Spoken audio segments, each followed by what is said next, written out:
Assalamualaikum warahmatullahi wabarakatuh. Hai, nama aku Rizky. Nama lengkapku Ainur Rizky Mulyadi.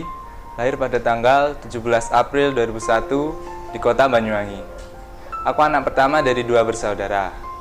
Ayahku meninggal saat aku berada di kelas 4 SD atau umur 10 tahun. Saat itu ayahku meninggal karena sakit yang diderita udah dari lama. Waktu itu merupakan titik balik dari kehidupanku. Itu sepenggal biografiku. Sejak ditinggalkan mendiang ayah, ekonomi keluargaku mengalami kesulitan di mana ibu harus banting tulang mencari kerjaan buat mencukupi kebutuhan hidup kita sehari-hari. Hingga waktu masa SMA, usia di mana kita merasa sudah menjadi orang yang dewasa, merasa kita sudah mampu menjalani kehidupan secara mandiri. Waktu itu aku berkeinginan untuk melanjutkan kuliah. Kenyataannya selama masa sekolah dulu aku orangnya malas dalam beribadah serta dalam menuntut ilmu. Aku tahu hal apapun tidak ada yang instan. Mie instan aja kalau dimasak ada prosesnya. Tapi aku malah melupakannya. Setiap hari ibu selalu mengingatkan untuk sholat 5 waktu, tapi aku malah acuh dan tetap melanjutkan bermain HP. Lebih parahnya begadang hanya untuk bermain HP sampai lupa waktu dan segala hal sampai waktunya pendaftaran masuk kuliah. Waktu memilih PTN, aku merasa aku pasti masuk dengan nilai yang menurutku sudah tinggi.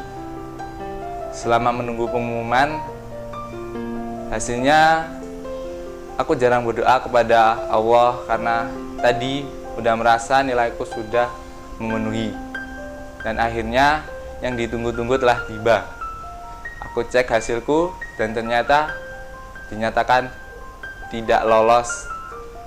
Aku merasa sedih, merasa tidak berguna selama sekolah di SMA. Ilmu yang aku peroleh itu tidak bermanfaat. Karena tahu tidak lolos, aku memilih bekerja untuk membantu ibu.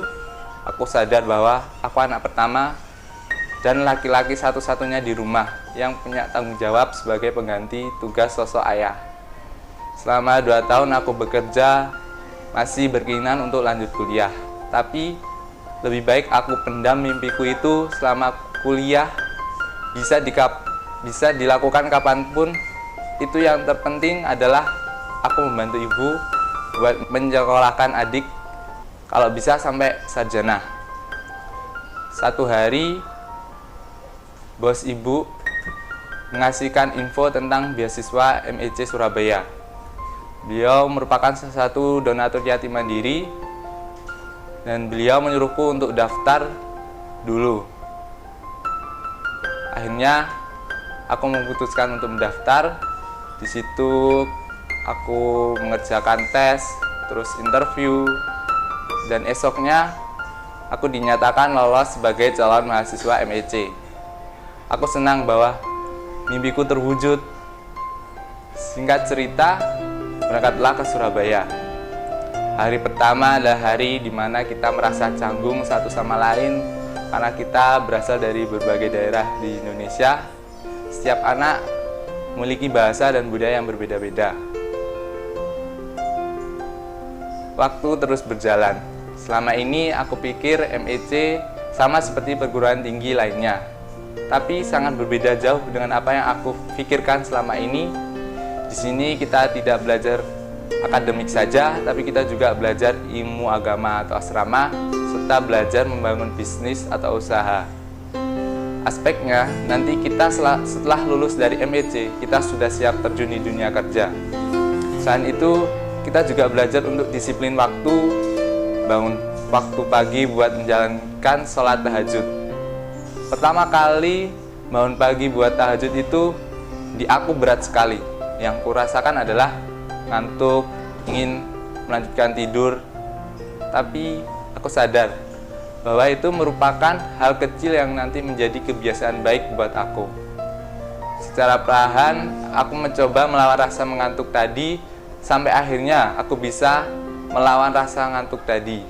Tak hanya itu saja, masih banyak hal yang aku peroleh selama berasrama di sini, seperti pembiasaan sholat tepat waktu, baik yang wajib maupun yang sunnah, mengaji atau tilawati, hafalan surat juz 30, membaca almat surat setiap subuh dan sore menjelang maghrib, dan lain-lain.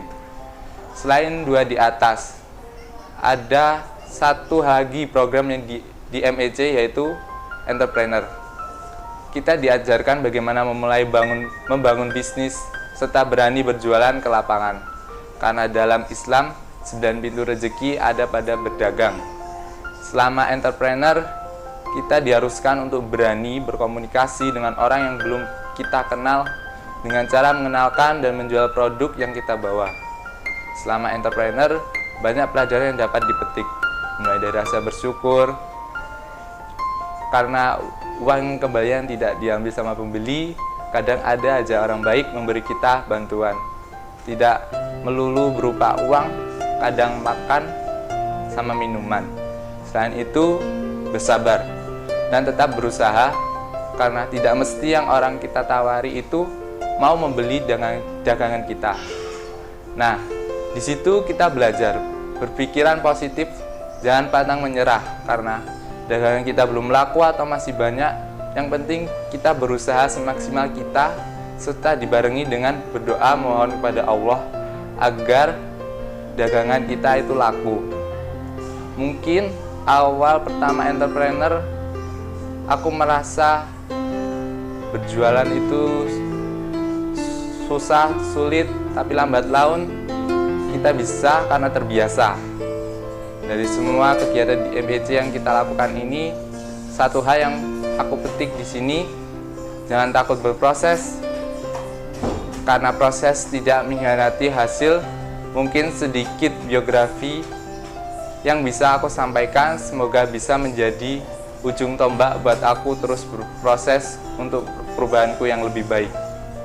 Sekian dari saya, kurang lebihnya mohon maaf. Billahi taufik wal hidayah. Wassalamualaikum warahmatullahi wabarakatuh.